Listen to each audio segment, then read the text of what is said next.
Kita kekhawatiran antara penumpang atau kayak customernya berkurang. Walaupun saya merasa harganya udah cukup tinggi ya Pak ya.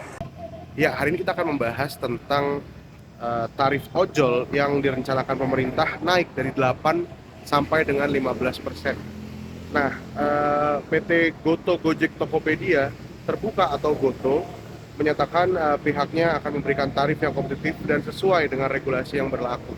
Nah, kenaikan tarif ini juga mengancam ada beberapa spekulasi bahwa apakah harga dari ojol ini akan naik nih, sahabat Sobat. Yang pertama, kita akan tanya kepada para ojol terkait tanggapan mereka soal wacana ini. Apakah mereka setuju atau tidak? Padahal kan kemarin ada beberapa potongan-potongan yang berlaku ya, dan itu jumlahnya cukup besar, antara 10-20% potongan. Apakah kenaikan tarif ini akan memudahkan mereka untuk melihat situasi ya, bagaimana potongan-potongan ini bisa adil gitu bagi para driver. Udah dengar belum Pak soal kenaikan tarif ojol yang katanya dari 8 jadi 15%? Kalau informasi dari berita 8-25% saya udah pernah bacalah di berita online itu, medsos lah. Khawatiran nggak sih Pak? Ya, paling kita kekhawatiran antara penumpang atau kayak customernya berkurang, dia nyari promo-promo dari kompetitor kita yang lainnya, beberapa aplikator lainnya gitu. Belum dengar sih, tapi ya baru dengar sekarang. Ada wacananya tuh, pernah dengar gitu ya? Oh iya. Nah Mas, menurut Mas nih sebagai ojol, apakah ini berpengaruh nggak sih Mas buat keseharian Mas? Misal harga potongannya jadi nambah, terus Masnya juga jadi agak susah mungkin peminatnya nantinya, atau gimana Mas?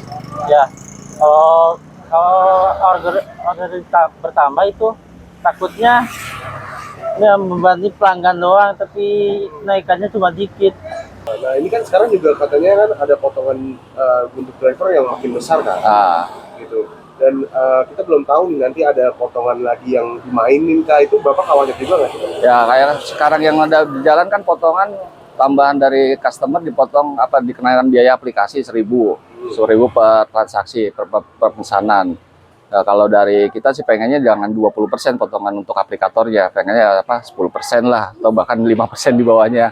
Biar lumayan, kasihan juga kan customer juga kan udah dipotong kena charge dari penggunaan aplikasinya gitu, pelayanan aplikasi lah gitu.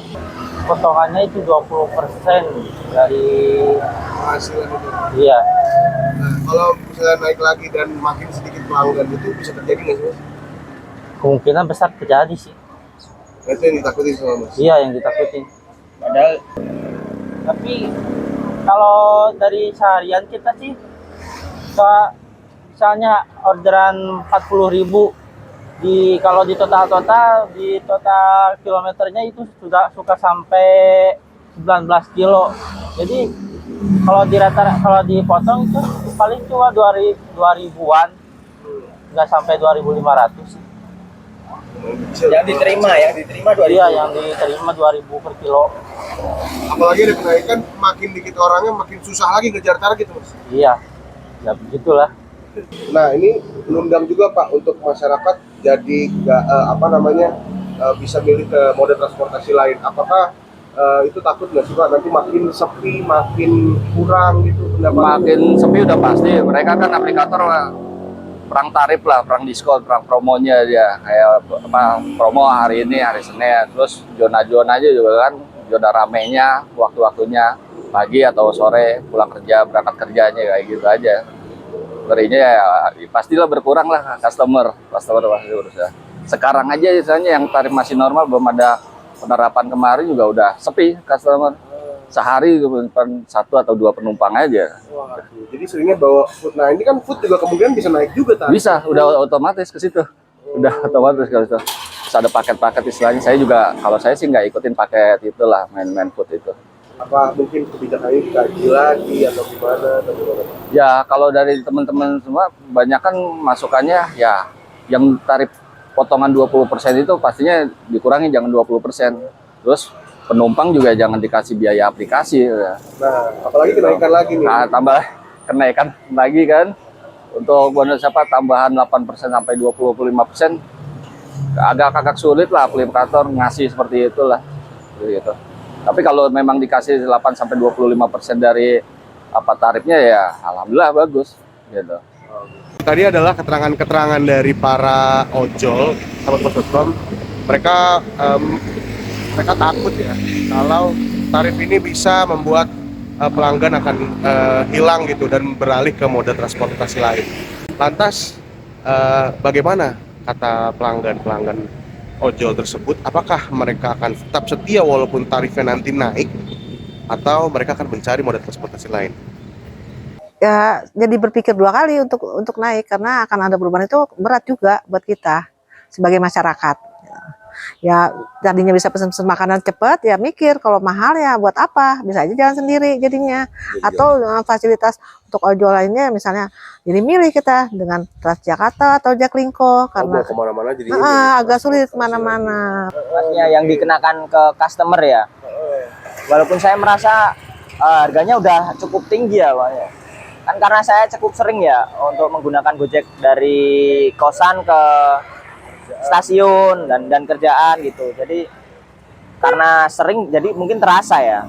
Pilih transportasi berpikir 2 kali lah, kecewa sebenarnya dengan naiknya ojol ini. Nah, Keberatan. kan dari pemerintah kan udah bilang mau masih wacana Bu. Walaupun itu masih wacana, tetap aja jadi keberatan Bu. Setidaknya untuk masyarakat ada hal keberatannya, karena dalam suatu ya seperti ini, kondisi seperti ini, apapun yang jadi naik berat buat kita. Kalau kendaraan umum di Jakarta sih sebenarnya udah bagus ya Mas ya. Cuma kalau nanti tiba-tiba beralih kan yang penggunanya banyak, jadi mungkin perlu penambahan dan mungkin perlu perbaikan juga Mas, maksudnya kalau yang di Jakarta. Tapi sementara mungkin saya lebih ke kendaraan pribadi aja sih mungkin. Jadinya beralih itu dari yang Iya. biasa ojol. Ini mesti dikaji dulu ya, karena implikasinya sangat besar ke masyarakat ya. Soalnya kan kalau sama masyarakat tiba-tiba banyak masyarakat beralih ke kendaraan umum, kalau sistemnya nggak siap nanti timbul kendala lagi, jadi nggak menyelesaikan masalah juga soal kenaikan ini. Gitu aja sih Mas.